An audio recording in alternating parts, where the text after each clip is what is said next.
ഞാനാ ഞാനാ എന്താ? അച്ഛനും അമ്മയുണ്ട്.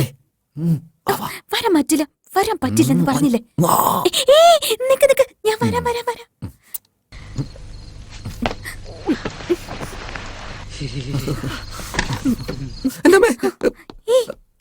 അവരൊക്കെ എഴുന്നേക്കും. എന്താ? എന്നാ അപ്പുറത്തിരിക്ക. എവിടെ?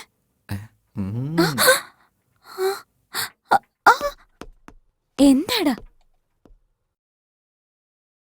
Deepu, happy birthday to U.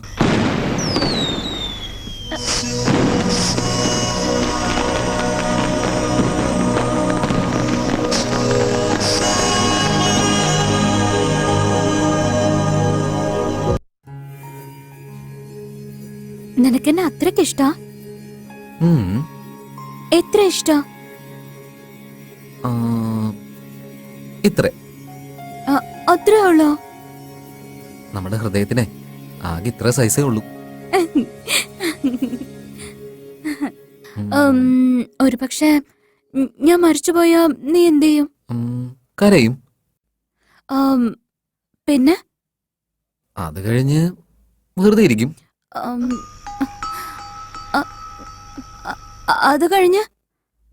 അത് കഴിഞ്ഞ് മരിക്കുന്നവരെ എങ്ങനെയൊക്കെ ജീവിക്കണ്ടേ? ഞാൻ ജീവിക്കുന്ന കാലത്തോളം നിന്നോടുള്ള സ്നേഹം എൻ്റെ അടുത്തുണ്ടാവും.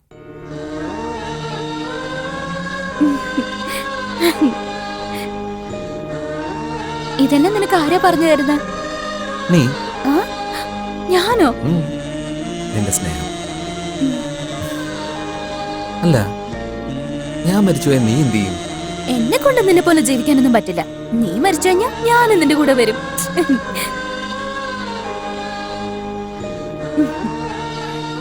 പ്രണയം എന്ന് പറഞ്ഞ ജീവന. ആ ജീവൻ തന്നെ പോയി കഴിഞ്ഞാ അങ്ങനൊന്നും പറയണ്ട. എന്റെ കുഞ്ഞിലെ തന്നെ എന്റെ അമ്മ എന്നെ വിട്ടു പോയതാ. തനിക്കറിയോ, എനിക്ക് എന്റെ അമ്മയെ കാണുന്ന പോലെ തന്നെ കാണുമ്പോ ഞാൻ അത്രയ്ക്ക് സ്നേഹിക്കുന്നുണ്ട് തന്നെ. എപ്പോഴും നിന്നെ ആദ്യം കാണുന്ന പോലെ എനിക്ക് എന്റെ ചെവിയിൽ പൂ വെക്കുന്നതൊക്കെ ആലോചിക്കും ഞാൻ. ഇത്ര മനോഹരമായൊരു ദിവസം എന്റെ ജീവിതത്തിൽ എപ്പോഴെങ്കിലും ഉണ്ടാവും എനിക്ക് വല്ലാത്ത സംശയമായിരുന്നു.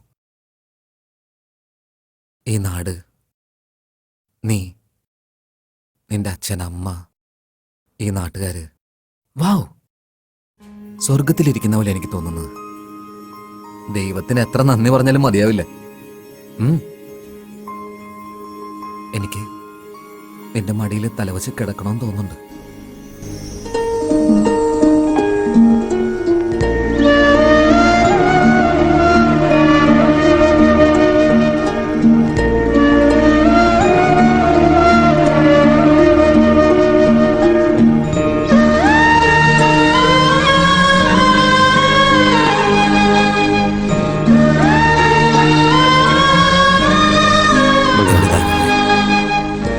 ഇവരുടെ സ്നേഹത്തിൽ ആരും കണ്ണു വയ്ക്കരുത്.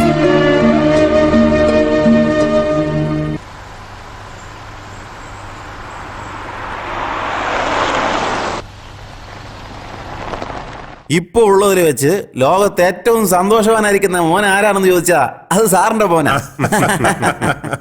അതെ സാർ, നമ്മുടെ കാർത്തിക് ഇവിടെ വന്ന് താമസിച്ചതിന് ശേഷം എസ്റ്റേറ്റിന് ജീവൻ വെച്ച പോലെയുണ്ട്.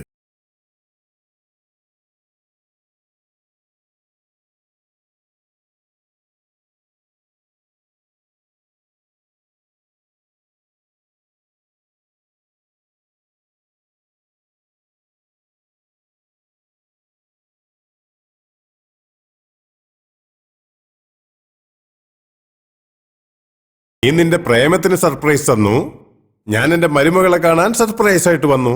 ഏയ് സണ്ണി, എന്റെ ഭാവി മരുമകളെ എപ്പോഴാ കാണിക്കണേ? നാളെ. Sure. Uncle. Hi Karthik.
You are fantastic മോളെ.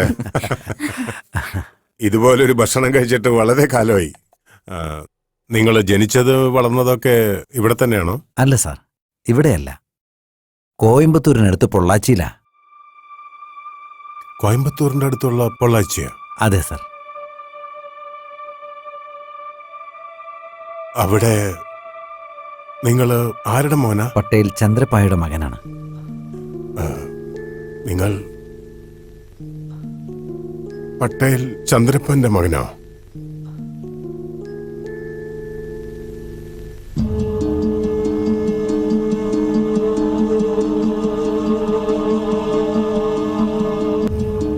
സാർ, അദ്ദേഹത്തിനെ നിങ്ങൾക്കറിയാവോ? ഇല്ല. ആ പേര് എവിടെയോ കേട്ട പോലെ. ഞാൻ ഇറങ്ങണേ.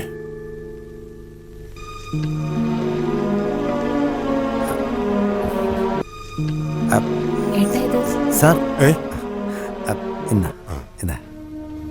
താങ്ക്സ്. താങ്ക്സ്. നമുക്ക് നാളെ നേരിൽ കണ്ട് കല്യാണത്തിന്റെ കാര്യങ്ങൾ ശരി. സംസാരിക്കാം. ഉം, പോയിട്ട് വരാം. ശരി അരി പോയിട്ട് വരാം. ശരി മോനെ.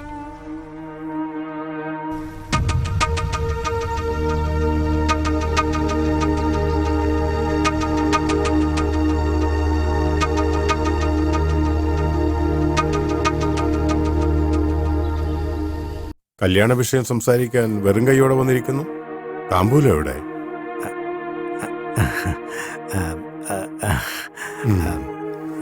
സാരമില്ല, വാക്കിനാണ് പ്രാധാന്യം, താമ്പൂലത്തിനല്ല. നിങ്ങളുടെ വീടിന്റെ ഗേറ്റിന് മുമ്പിൽ ഒരു ബോർഡ് വെച്ചിട്ടുണ്ടല്ലോ, എന്താ അത്? ദയ. ആ, ദയ, ആത്മാർത്ഥത, വിശ്വാസം, മോഷ്ടിക്കരുത്. വളരെ നന്നായിട്ടുണ്ട്, വളരെ നന്നായിട്ടുണ്ട്. ഇനിയൊരുത്തന്റെ ജീവിതത്തെ, അവന്റെ സ്വപ്നങ്ങളെ, അവന്റെ മോഹങ്ങളെ സർവ്വതും നശിപ്പിച്ചവന്റെ ഗേറ്റില് ഞാൻ അങ്ങനെ ഒരു ബോർഡ് കാണുമ്പോ ചിരിക്കണോ കരയണോ എന്ന് പോലും മനസ്സിലാവണില്ല. ഏയ്, ആദ്യം ആ ബോർഡ് എടുത്ത് തല്ലിപ്പൊളിച്ചു കളാ. അങ്ങനെയൊക്കെ ബോർഡ് വെക്കണമെങ്കിൽ അതിനൊരു യോഗ്യത വേണം. സാർ എന്താ ഈ പറഞ്ഞു വരുന്നതെന്ന് എനിക്ക് മനസ്സിലായില്ല. സത്യമായിട്ടും നിനക്ക് ഓർമ്മയില്ല? 40 വർഷങ്ങൾക്ക് മുമ്പ്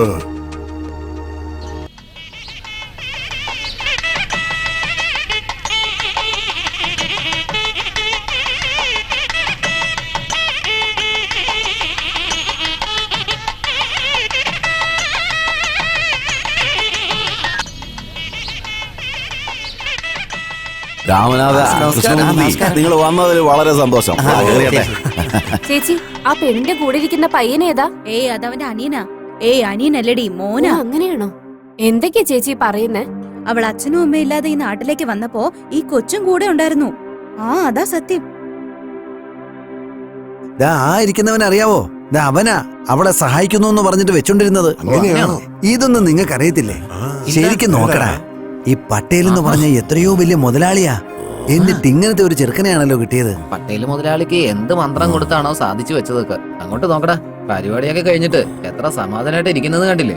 നാട്ടിലെ ന്യായം സംസാരിക്കുന്ന പട്ടേല് മുതലാളി എന്താലോചിച്ചിട്ടാണ് ഈ കല്യാണം നടത്തി വെച്ചതാവും. ഇതൊക്കെ വലിയ വീട്ടിലെ കാര്യല്ലേ, നമ്മൾ എന്തിനാ ഇതിലൊക്കെ ഇടപെടുന്നത്? അവർക്കും എന്തെങ്കിലും പോരായ്മകൾ കാണും. ആ പയ്യന് ശരീരത്ത് എന്തോ ഒരു അസുഖമുണ്ട്, അതുകൊണ്ടായി ഈ പെണ്ണിനെ ഭാര്യയാക്കിയേക്കുന്നത്.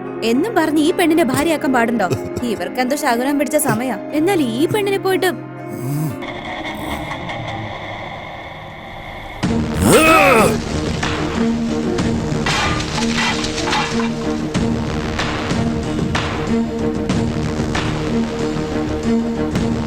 എണീക്കടാ, എണീക്കാനല്ലടാ പറഞ്ഞേ. എടാ, എഴുന്നേൽക്കാൻ. കൊണ്ടുവാ. പട്ടേലേട്ടാ, പട്ടേലേട്ടാ, എന്താ എന്താ ഈ കാണിക്കുന്നേ? എന്താ ഇതൊക്കെ? എടാ മാനം കെട്ടവനെ, നീ എന്നെ കുറിച്ച് എന്താടാ വിചാരിച്ചിരിക്കുന്നേ? ഞാൻ അഭിമാനമില്ലാത്തവനാണെന്നാണോ നീ കരുതിയിരിക്കുന്നേ? ഇങ്ങനെയുള്ള ഒരുത്തിയെ നീ എന്റെ വീട്ടിൽ മരുമകളാക്കാൻ കൊണ്ടുവന്നിരിക്കണോ? ഡേയ്, ഇവരുടെ രണ്ടുപേരുടെയും യോഗ്യത കണ്ടിട്ട് നാട്ടുകാർ മുഴുവൻ മുഖത്ത് തുപ്പാടാ. അയ്യോ ചേട്ടാ, ഇങ്ങനെയൊന്നും പറയാതെ ചേട്ടാ. അവൾ എന്റെ സഹോദരി, എന്റെ സ്വന്തം അനിയത്തിയെ പോലെയാണ്. ആ പെങ്ങളെ പോലാണെന്ന് പറ. പെങ്ങളല്ലല്ലോ, നിങ്ങൾ രണ്ടുപേരും നാട്ടുകാരുടെ മുമ്പിലെ ഏട്ടനൊരുത്തിയ.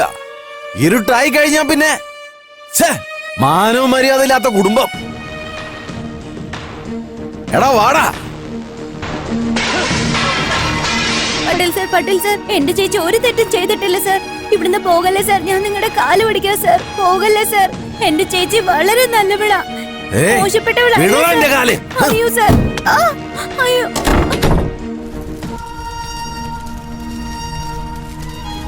ചേച്ചി, ചേച്ചി, ചേച്ചി, ചേച്ചി. നാട്ടുകാരുടെ വർത്താനം കേട്ടിട്ട് സീതയെ പോലെ ഇരുന്ന എന്റെ സഹോദരിയെ നാട്ടുകാരുടെ മുമ്പിൽ അപമാനപ്പെടുത്തി തീ കൊളുത്തി ആത്മഹത്യ ചെയ്യിച്ച പരമ്പരയാണ് നിന്റെയൊക്കെ. ഞങ്ങളുടെ ജീവിതത്തെ മുഴുവൻ നശിപ്പിച്ച നിന്റെ കുടുംബത്തെയൊക്കെ മുഴുവൻ നശിപ്പിക്കുന്നതിന് തീ വെച്ച് ജയിച്ചെന്ന് വിചാരിച്ചതാണ് ഞാൻ. എന്നാ നിന്നെ കണ്ടപ്പോഴാണ് എനിക്ക് മനസ്സിലായത് ഞാൻ തോറ്റ പോലെയായെന്ന്. നാണക്കേടായി എനിക്ക്. ഇനി ഒരു കാരണവശാലും ഞാൻ തോൽക്കില്ല. എന്റെ തോൽവി ഞാൻ ഒരിക്കലും സമ്മതിക്കില്ല. അന്ന് എന്റെ വീട്ടിൽ തീ കൊളുത്തി മരിക്കാൻ ഇടവരുത്തിയവന്റെ വീട്ടിൽ നിന്ന് എന്റെ വീട്ടിൽ വിളക്ക് വെക്കാൻ വേണ്ടിയിട്ട് മരുമകൾ വരാൻ പോണു. അവളുടെ അപ്പൻ എന്റെ ബന്ധുക്കാരൻ. നിന്നെ പോലുള്ളവരുടെ വീട്ടിൽ നിന്ന് എന്റെ വീട്ടിലേക്ക് മരുമകൾ വരാൻ ഞാൻ സമ്മതിക്കില്ല. അത് ഈ ജന്മത്തിൽ ഒരിക്കലും നടക്കില്ല. സാർ സാർ സാർ അങ്ങനെയൊന്നും പറയില്ല സാറേ, അങ്ങനെയൊന്നും പറയരുത്. അന്ന് നടന്ന സംഭവത്തിൽ എന്നെ ഞാൻ മനസ്സുകൊണ്ട് മാപ്പ് പറഞ്ഞതാ സാർ. സാർ സാർ ഇതിനകത്ത് ഞാൻ എന്ത് തെറ്റാ ചെയ്തത്? സാർ നമ്മുടെ മക്കൾ എന്ത് തെറ്റാ ചെയ്തത്? എന്നോ നടന്ന ഒരു സംഭവത്തെക്കുറിച്ച് ഓർത്ത് അതിന്റെ പക നമ്മുടെ മക്കളുടെ നേരത്ത് ഒരിക്കലും കാണിക്കരുത് സാർ. അവര് രണ്ടുപേരും മനസ്സുകൊണ്ട് ഒരുപാട് ഇഷ്ടപ്പെട്ടവരാ. ദയവ് ചെയ്ത് അവരെ വേർപിരിക്കരുത് സാർ. ഉണ്ടായിരിക്കടാ ബ്ലഡി സെന്റിമെന്റൽ ഫൂൾ. നിനക്ക് നിന്റെ സ്നേഹമാണ് പ്രധാനമെങ്കിൽ എനിക്ക് എന്റെ മനസ്സിന്റെ വേദനയാണ് പ്രധാനം. എന്റെ മകൻ നിന്റെ മോളുടെ മുഖത്ത് അവന്റെ അമ്മയെ കണ്ടുവന്ന ഒറ്റ കാരണം കൊണ്ടാണ് ഞാൻ നിന്റെ വീടിന്റെ അകത്ത് വന്നത്. ഇനി എങ്ങാനും അവൻ എന്റെ വാക്ക് കേൾക്കാതെ അവന്റെ പ്രേമമാണ് പ്രധാനമെന്ന് എന്നോട് പറഞ്ഞാ അവൻ എന്ത് ചെയ്യണമെന്ന് എനിക്ക് നന്നായിട്ടറിയാം. സാർ സാർ സാർ വേണ്ട സാർ, ധൃതി പിടിക്കരുത് സാർ. സാർ സാർ സാർ ഞാനിപ്പോ ഇതിനെന്ത് പ്രായശ്ചിത്തമാണ് സാർ ഞാൻ ചെയ്യുന്നത്? സാർ നമ്മുടെ മക്കള് നന്നായിരിക്കണ്ടേ? അല്ല നിന്റെ മോള് നന്നായിരിക്കണ്ടേ? നിന്റെ മോൾ എന്റെ വീടിന്റെ അകത്ത് കാല് കുത്തണമെന്ന് ആഗ്രഹമുണ്ടെങ്കിൽ നീ നിന്റെ ഭാര്യയും അവളെ മറന്നകളെ. മരിക്കണവരെ അവളെ കാണാൻ പാടില്ല. ഞാൻ പറയണത് മാത്രം കേട്ടോ. ഈ കണ്ടീഷൻ സമ്മതിച്ച ഈ കല്യാണം നടക്കും. ഇല്ലെങ്കിൽ നീ ജീവനോടെ ഇരിക്കണവരെയും ഈ കല്യാണം നടക്കില്ല. സാർ ഇങ്ങനെയൊക്കെ പറഞ്ഞാൽ ഞാൻ എന്താ ചെയ്യാ? തീരുമാനം എടുത്തോ. ആ